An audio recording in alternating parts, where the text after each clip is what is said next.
Donc ce matin, je fais refondre le savon que j'ai fait parce que j'ai trop attendu avant de le couper.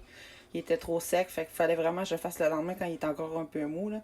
Donc, beaucoup de travail quand ça arrive. Ce que je fais, c'est que je vais l'égrener, je vais le couper au couteau, je vais le faire tremper avec un peu d'eau chaude, puis je vais le faire mariner dans une marmite, un peu comme du slow cooking, là, dans une mijoteuse si on veut.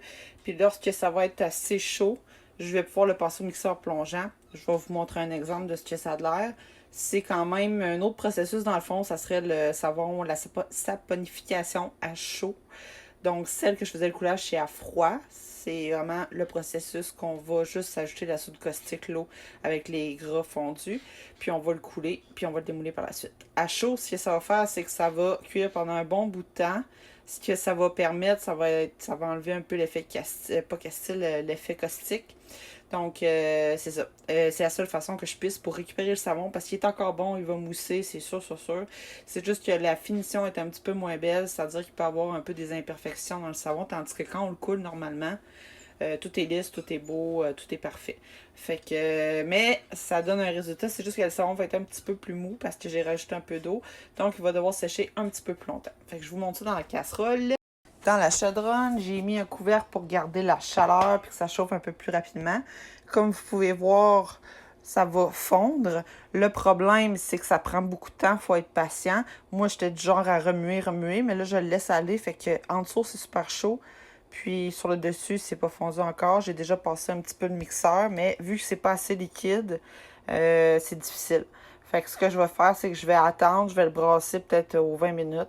Puis quand ça va être assez chaud, ça va devenir une pâte comme au départ pour le coulage que vous avez vu.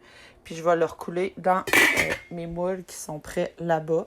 Il me reste un autre batch. J'avais déjà mis de l'eau chaude dedans. Vous voyez, il a figé. Fait que c'était pour les faire. Mais vu que je manquais de moules puis je voulais pas en acheter tout de suite, j'ai décidé d'y aller une à la fois. Puis hier, j'ai essayé une autre batch. J'ai rajouté de l'eau caustique puis ça n'a pas été une bonne idée. Donc hier, en faisant ma fonte, je me suis dit, celle-là, je vais l'essayer avec la soude caustique. Je vais en ajouter un petit peu pour réactiver le processus. Puis j'ai acheté un petit peu d'huile d'olive. C'était une erreur. Ça a fait comme une mayonnaise qui colle pas. Fait que j'ai été obligée de la verser dans le moule. Ça a fait un savon quand même pas pire. Il a fallu que je le compresse. Je l'ai laissé sécher. La consistance est bonne. C'est juste qu'il va y avoir des imperfections dans le savon. Mais il est tout aussi bon. C'est juste qu'il est moins beau. Puis moi, j'étais un peu perfectionniste. Fait que ça se peut que je refasse des plus petites batches à froid, donc la saponification à froid, parce que dans le fond, j'ai des clients qui en achètent aussi. Fait que, puis les autres, je les garde pour moi, puis souvent ce que je fais, c'est que les moins beaux, je vais les portionner, puis je vais justement en donner certains pour des gens dans le besoin. Donc, tant qu'à en avoir. Puis, ben, tu sais, ça va aider des gens aussi. Mais il y a un délai de séchage de 3 semaines. À chaud, normalement, il n'y a pas de délai de séchage là, quand c'est bien fait. Mais je vais les faire quand même sécher 3 semaines juste pour être sûr. Fait que je vous montrerai le résultat. Ah oui, je vais vous montrer la place de séchage parce que j'en ai déjà beaucoup en ce moment. C'est dans ma chambre. Ben, pas ma chambre, mais la chambre d'amis. J'ai fermé un petit peu la fenêtre pour pas que ça change la couleur. Comme vous pouvez voir, ils ont déjà. C'est ça, ils vont changer de couleur un petit peu en séchant. C'est ce qui est moins beau. Puis vous voyez ici, il y a quelques imperfections. Fait que ceux-là, je vais peut-être pas les garder. Mais ils sont sur un papier parchemin, coupés, portionnés à peu près à 85 grammes chaque. Ça, c'est la batch d'hier. On les voit, les imperfections, là. Mais ça reste un bon savon quand même. Puis les autres sont beaux, là, mais ils sont quand même un petit peu plus mous. Fait qu'ils vont coller un peu ensemble. Et ils vont peser un peu moins une fois que l'eau va être évaporée aussi.